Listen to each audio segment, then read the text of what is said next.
He was a bully on the bus, so his dad made him run to school, and he talked about it while he filmed the whole thing. This right here is called parenting, guys. If you don't know what it's like, here you go. Teach your child a lesson. You don't have to kill them. You don't always have to beat them. But sometimes it sucks for them, and that's what teaches them. So, okay, did his dad go too far? Let's bring in our parenting panel. Lee Stern is here, the CEO of DivaMoms.com.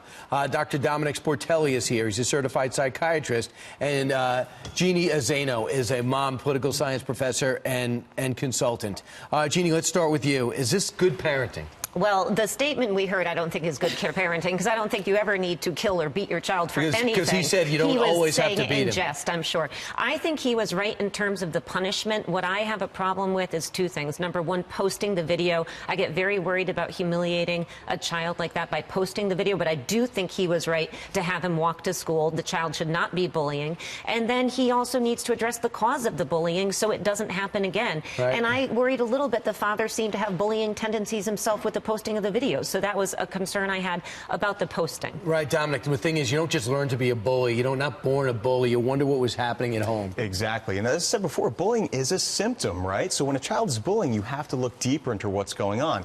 Now, when you're looking at this particular punishment, the kid is associating, I don't get to go on the bus, and that kind of stinks, but we really need the kid to associate why he's not on the bus. He's not on the bus because he was bullying somebody. Let's address that. All right. Yes. You want to just weigh in quick? Because I do. Really quickly. Again, I think that it's important that parents are taking action, and if their children are the bullies, that they are doing something about it, and they're not just sitting back and allowing it to happen.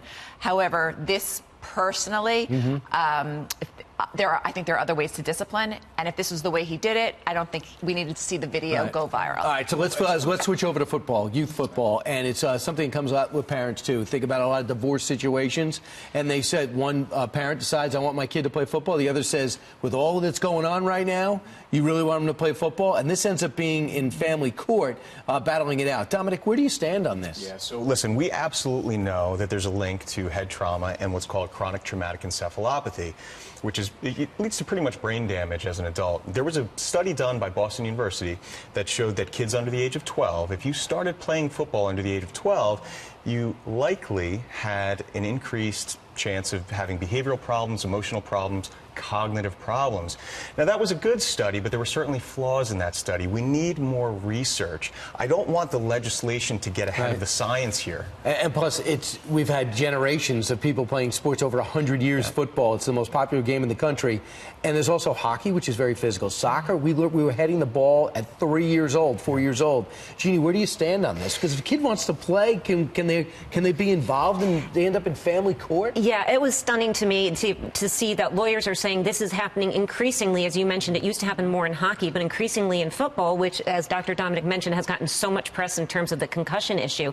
And it's unfortunate to me that the parents couldn't work this out. The other side of this is a 17-year-old boy, and he really wanted to play, and his doctors cleared him to play. And I'm a little biased. My son plays football. I do think I understand. Such great character sport. It's such great character building, and I do understand the father's concerns given the research, but I also feel like the doctor who looked at him cleared him to play. He's 17. He did end up playing, and he was fine. So in this case, I really felt like that he was old enough to make a decision. And I think they could put pressure, Lise, don't you think, on the youth game in Pop Warner to maybe flag a little bit longer? I know a lot of professional football players don't let their kids play tackle until 9th grade. Yeah.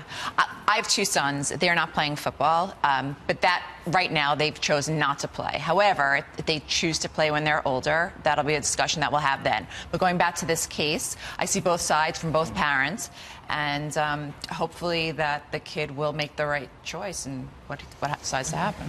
He is 17. I know, and this is a common, we're seeing that at the pro level, we're seeing it at the college level, we're seeing it at the youth level. All right, thanks so much, guys.